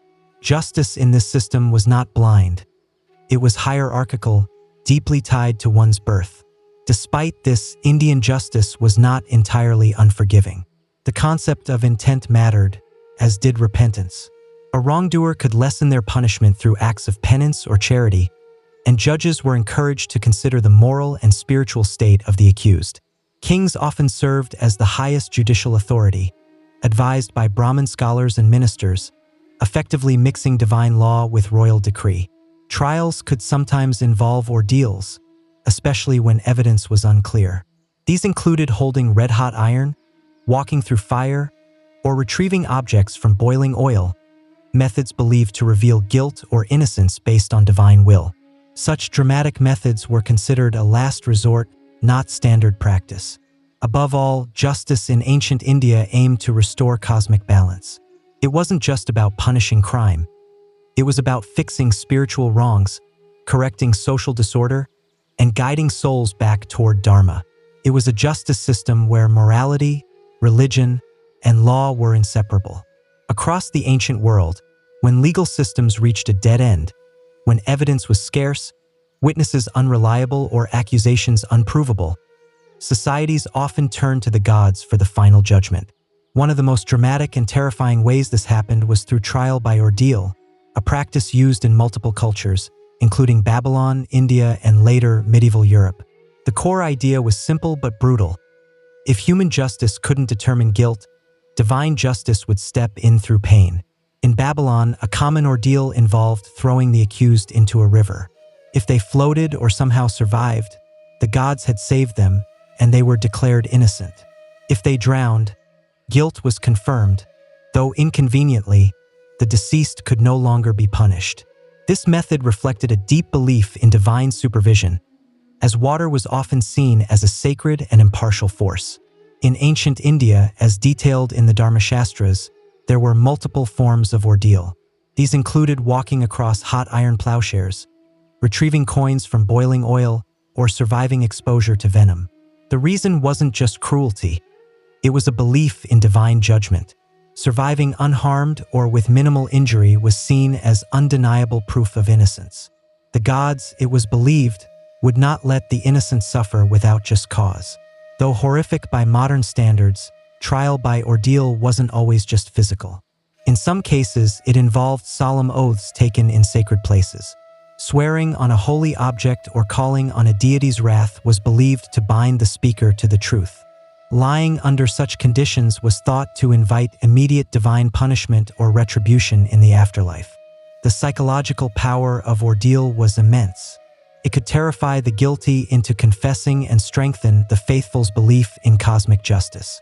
But it also showed how fragile human legal systems really were, how deeply ancient peoples felt the need for something beyond mere human judgment. Ordeals were usually a last resort, a way to settle cases that no one could otherwise resolve. Despite their reliance on supernatural outcomes, ordeals reflected a basic desire for fairness. They were brutal, yes, but they were also, in a strange way, democratic. Kings and peasants alike could be subjected to them. In the absence of modern forensics or due process, suffering became a courtroom, and the gods were expected to be judge, jury, and executioner. In ancient Egypt, justice was not given by impartial courts or elected juries. It flowed directly from the divine authority of the pharaoh. As both king and living god, the pharaoh was seen as the earthly form of Ma'at, the principle of truth, balance, and cosmic order. This meant that maintaining justice wasn't just a political duty, it was a sacred obligation. The pharaoh had ultimate legal authority. His word could overrule any judgment, command the execution of criminals, pardon the guilty, or rewrite laws at will. This immense concentration of power was justified not through human logic, but through divine approval. To disobey the pharaoh was to disrupt the fundamental harmony of the universe. But the pharaoh did not govern alone. A vast bureaucratic system stretched across Egypt, from royal officials in the capital to local magistrates in provincial towns. These officials acted as judges, scribes, and investigators. Their decisions were guided by royal edicts and the main principles of Ma'at, rather than a formal, written legal system. Written laws were rare and largely based on specific cases, passed down through precedent and scribal training. Courtrooms varied in size and importance. In local villages, disputes might be handled by a council of elders or temple priests. In major cities, formal judgment halls heard complex cases involving property, theft, assault, and inheritance. Proceedings were carefully recorded in detail on papyrus scrolls, many of which survive today, offering us a rare window into how ancient Egyptians argued and judged. Trials included elements of both spoken testimony and written evidence. Plaintiffs and defendants presented their stories, often under oath. Witnesses were called, and physical evidence, when available, was considered. False accusations were taken seriously, and if proven, could result in the accuser receiving the punishment intended for the defendant. Punishments varied widely, from restitution and fines to whipping, forced labor, or execution. Crimes against temples, tombs, or royal property were treated with particular severity. Yet, the system also focused on rehabilitation and compensation. In many cases, wrongdoers were given chances to make amends, especially if they confessed voluntarily. What made Egyptian justice unique was its deep mix of absolute monarchy and deeply ingrained moral expectation. The pharaoh may have ruled with unchecked power, but he was expected to use it with unwavering fairness. In the eyes of his people and his gods, a just ruler wasn't just feared. He was respected as the ultimate guardian of cosmic balance. While divine kings and priestly classes dominated justice in many ancient civilizations, ancient Greece, particularly democratic Athens, took a very different approach. Justice was no longer only for gods and monarchs. It became a public duty, shared and carried out by citizens through councils and popular assemblies. In Athens, the administration of justice rested mainly with two major institutions: the ecclesia, the citizen assembly, and the hiliaea, a massive popular court made up of citizen jurors. Rather than being handed down from rulers, Law and justice were actively shaped by everyday male citizens who took turns participating in government. Laws were proposed and voted on by the assembly, while trials were conducted by large juries, sometimes numbering 500 or more, specifically to prevent bribery or manipulation. There were no professional judges in the modern sense. Instead, magistrates, selected by lottery or popular vote, organized trials and made sure procedures were followed. However, it was the jurors, randomly chosen from citizens over the age of 30, who ultimately decided the verdict. With no appeal process and no separate deliberation room, verdicts were final, and penalties were voted on directly after guilt was decided. This system heavily favored persuasive speech over solid evidence. Defendants and plaintiffs had to represent themselves or hire skilled orators to write speeches for them. Rhetoric was everything, and clever manipulation of public emotions could greatly influence the outcome. While this system promoted broad civic participation, it also meant that justice could be uneven, less about following written law and more about the art of persuasion. For certain political matters or perceived threats to the state, special assemblies or councils were called. One famous mechanism was ostracism, where citizens voted once a year to exile anyone considered dangerous to democracy. No specific crime had to be committed, just a public agreement that someone's influence was unhealthy. This resulted in 10 years in exile with no trial and no defense. Despite its flaws, the Greek council-based system introduced powerful new ideas: the fundamental importance of peer judgment, open debate, and the radical notion that law ultimately belonged to the people. It was messy, emotional, and sometimes unjust, but it was also profoundly revolutionary. In Greek justice, the courtroom was a stage, the citizen was the judge, and justice was a public performance, one in which every man had a part to play, and where power was held, however briefly, in the hands of the people themselves. In ancient India, justice went far beyond the limits of courtrooms and direct punishments. It was intricately connected with the concept of karma, the deep belief that every action has moral weight and spiritual consequence, both in this life and in the next. Unlike the civic trials of Greece or the royal decrees of Egypt, Indian justice emphasized a cosmic record where no wrongdoing ultimately went unpunished. Karma wasn't a legal system. It was a universal moral law deeply embedded in Hindu, Jain, and Buddhist traditions. Good actions led to positive outcomes, while negative actions brought suffering, even if not right away. A thief might escape human justice, but the universe itself would eventually balance the scales. This deep belief reinforced ethical behavior even without direct enforcement. Still, ancient India did have structured legal systems. The Manusmriti and other dharmashastras offered detailed guidance not just for formal courts but for individual behavior. They outlined specific duties for each caste and role in society, reinforcing that justice was not a one-size-fits-all model. Kings were explicitly expected to rule according to dharma, and failing to do so could bring spiritual as well as political consequences. Buddhism, which emerged in the 5th century BCE, further deepened the karmic view of justice. It notably rejected caste-based legal inequality and promoted universal moral principles: non-violence, truthfulness, and compassion. While not a legal code itself, Buddhist ethics deeply influenced rulers like Emperor Ashoka, who in the 3rd century BCE famously renounced conquest and reformed his vast empire around core Buddhist values. His celebrated rock edicts speak powerfully of mercy, tolerance, and the profound moral responsibility of governing. Justice, then, was about far more than trials and punishments. It was about inner purity, intention, and spiritual accountability. A person might escape a king's penalty but could never escape the ultimate consequences of their own actions. Likewise, a king who ruled unjustly was believed to be accumulating suffering for himself in future lives. This karmic understanding of justice created a powerful, internalized system of order. It was deeply personal and, for many, far more intimidating than any earthly authority.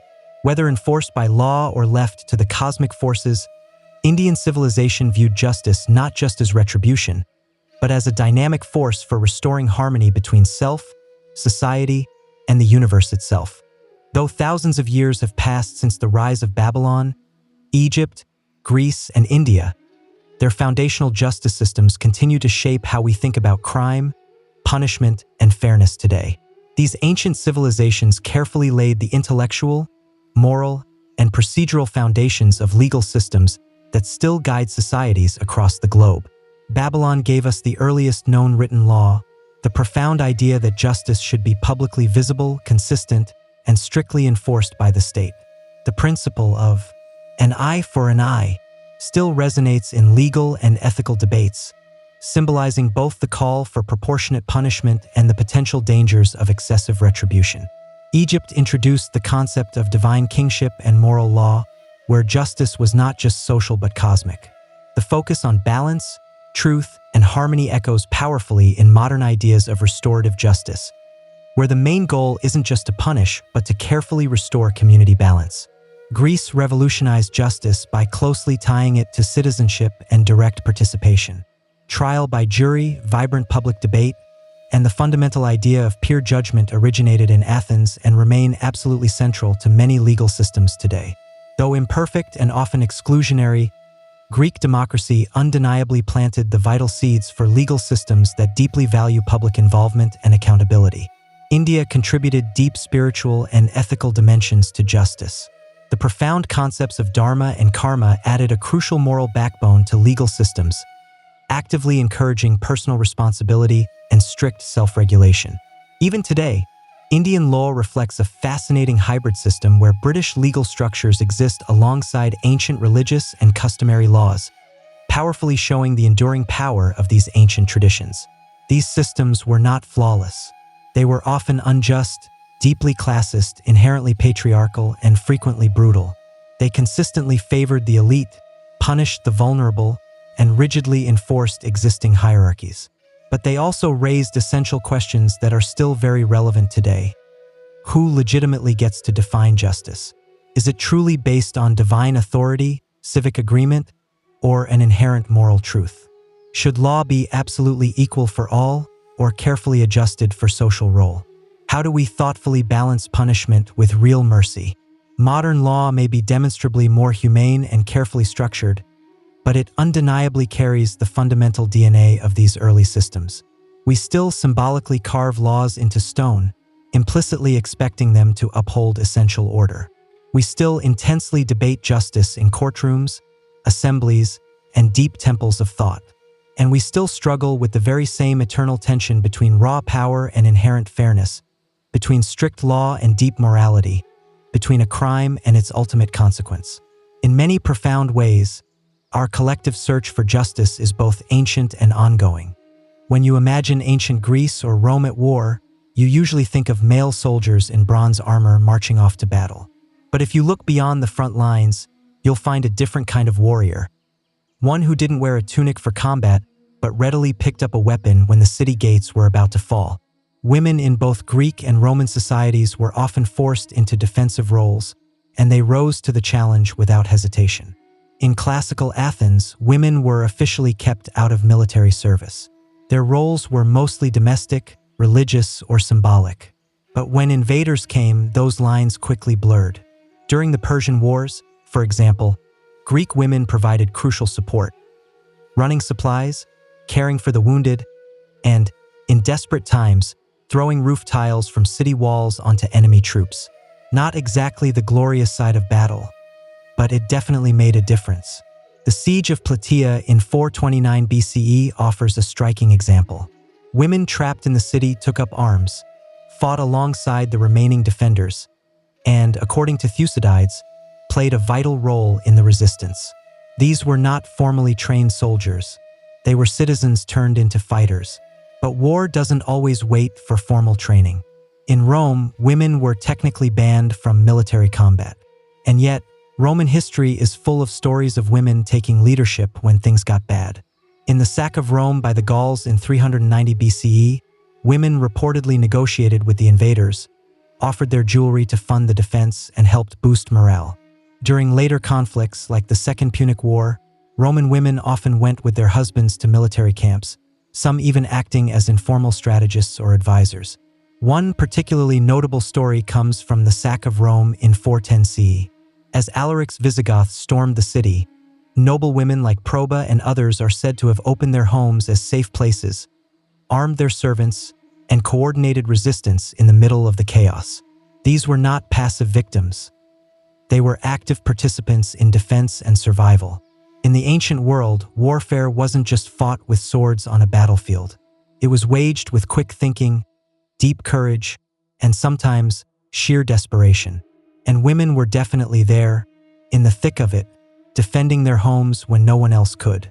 If you were a Roman governor in Britannia around 60 CE, your absolute worst nightmare had a name, and it was Boudica. She wasn't just a queen. She was a force of revenge, fire, and fury, with an amazing ability to rally an entire population of angry Britons into open rebellion against the world's most powerful empire. Boudica ruled the Iceni tribe in eastern Britain. After her husband, King Persutigus, died, he left his kingdom jointly to his daughters and the Roman Empire, an attempt to keep peace. Rome, being Rome, ignored the will, took over the territory, publicly whipped Boudica, and, in an act so horrific it is still talked about today, assaulted her daughters. This wasn't just political control. It was deep humiliation, and Boudica would not let that stand. What followed was not a small rebellion. It was an all-out war. Boudica became the rallying cry of the uprising, leading a coalition of tribes in a scorched earth campaign that completely shattered Roman control. First stop, Camulogenum, modern-day Colchester, a Roman town that was completely destroyed. Then Londinium, modern-day London, burned to ash. Verulamium, modern St. Albans, suffered the same fate. The Roman historian Cassius Dio described her as tall, terrifying, with a mane of fiery red hair and a fierce presence that ignited a frenzy in her warriors. Tacitus, meanwhile, highlighted her eloquence and leadership, showing how she addressed her troops not as a noblewoman, but as a wronged mother and an awakened warrior. Though she had early victories, Boudica's army eventually faced a professional Roman force under Governor Suetonius Paulinus. Outnumbered and poorly equipped, the rebels were defeated. Boudica either took poison or died in battle. The sources disagree, but her defeat did not erase her impact. The Romans learned their lesson. They became more careful in their dealings with tribal leaders, and they never forgot the name of the woman who made an empire tremble. Boudica's rebellion wasn't just an uprising. It was a powerful reminder that oppressed people, led by someone with nothing left to lose, can become the most dangerous force of all. And in this case, that force happened to be a mother with a war chariot and a very long memory. In the stories of feudal Japan, the image of the samurai is almost always male.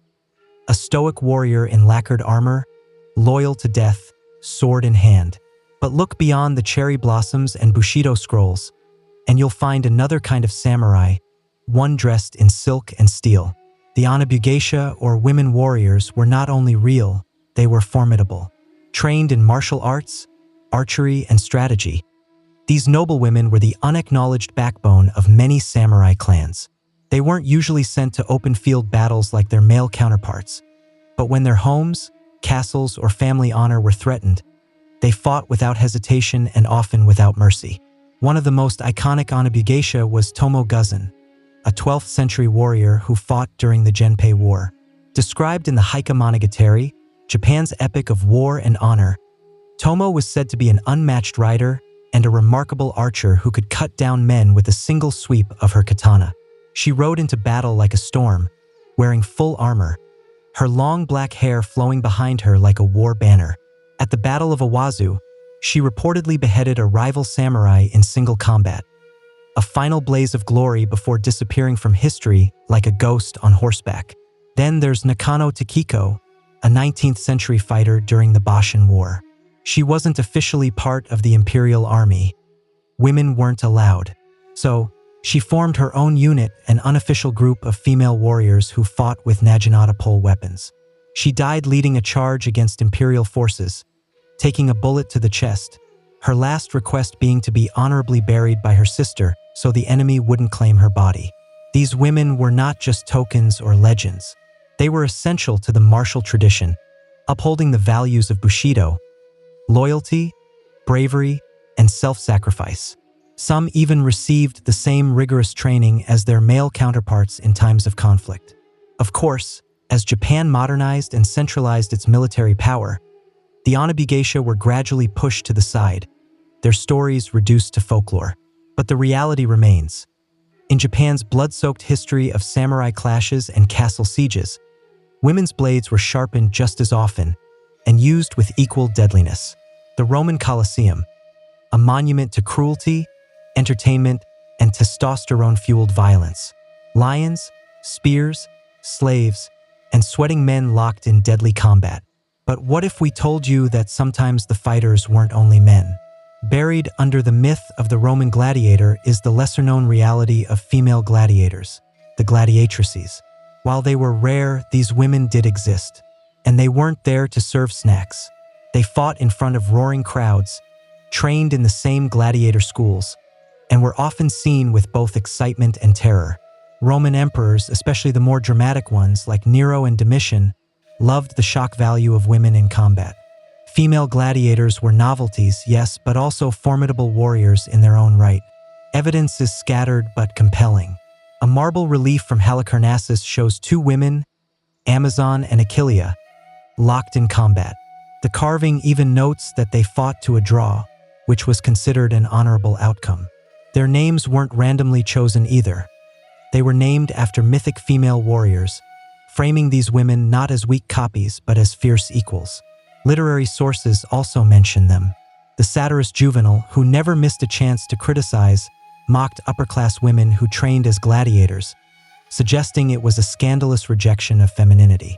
Others, like Suetonius, note that female fighters sometimes appeared in nighttime shows, lit by torches and cheered on by wine-soaked crowds who weren't exactly there for a thoughtful display of fighting skill.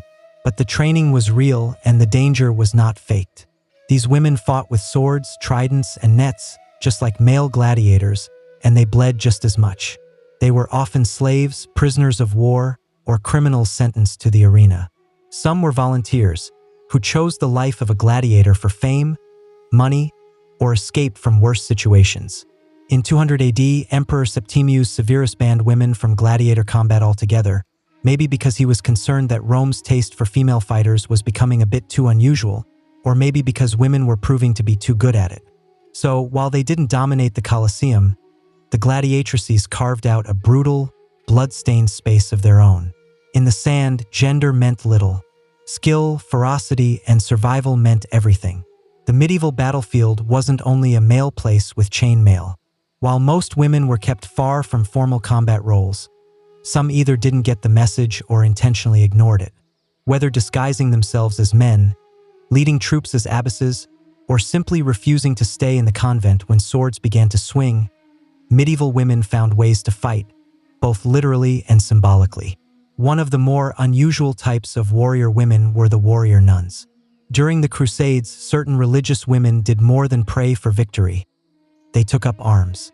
While most did so defensively, there are records of abbesses and nuns taking command when their convents or lands were threatened.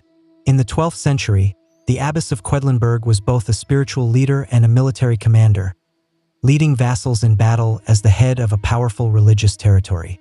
She didn't wear armor, but she certainly gave orders like a general. Then there were women who simply became men, at least on paper. Medieval records show multiple cases of women disguising themselves in male clothing to join armies. Some were caught and executed.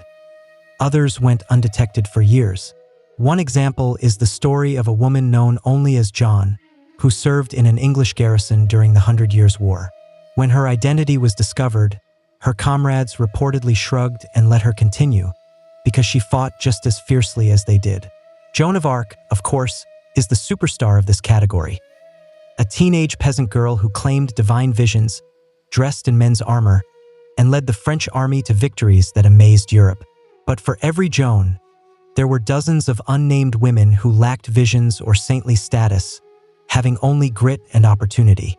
Even beyond the immediate battlefield, women played tactical roles.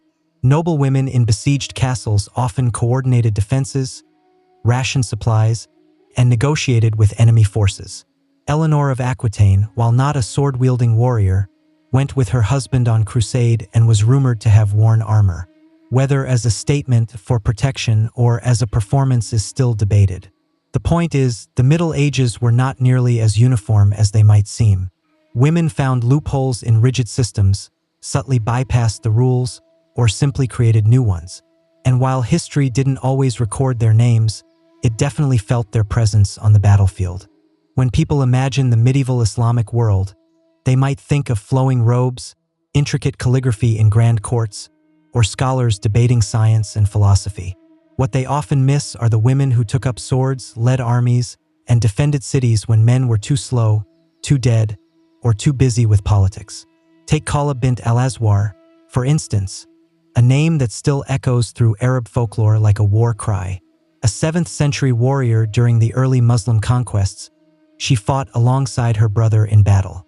After he was captured by Byzantine forces, she stormed the enemy lines in black armor, using her sword with such precision that soldiers thought she was Khalid ibn al-Walid, the famous general known as the Sword of Allah. When her identity was revealed, morale didn't drop. It soared. She had earned her place among warriors through sheer skill and nerve. Women like Khala weren't just battlefield exceptions. In times of crisis, especially during sieges, women took up arms to defend their homes and cities. During the Mongol invasions of the 13th century, as the Khwarezmian Empire fell apart, there are stories of women fighting in the streets of Nishapur and other cities, throwing stones, using daggers, and turning their homes into fortresses. They were never formally trained, but desperation is a powerful teacher. Further west, in Al-Andalus, Islamic Spain, noble women were not shut away either. Some had considerable political and military influence. Walida bint al-Mustakfi, while best known as a poet, lived in a world where women of her class often managed estates and defended them during civil unrest. A few centuries later, during the Reconquista, Muslim women sometimes joined their husbands in defending the last strongholds of Granada. There's also Sayyida al-Hura, not a battlefield warrior, but a pirate queen. In the 16th century, she commanded fleets in the Western Mediterranean, striking fear into European ships. Allied with the infamous Barbarossa of the Ottoman Navy, she was both a political leader and a naval commander, a formidable double threat on sea and shore. In many Islamic societies, the ideal of modesty existed alongside the harsh reality of necessity. When cities burned and armies faltered, the veil came off and the sword came out. And in those moments, history remembered them not as women who broke the rules, but as warriors who bravely rewrote them. For centuries,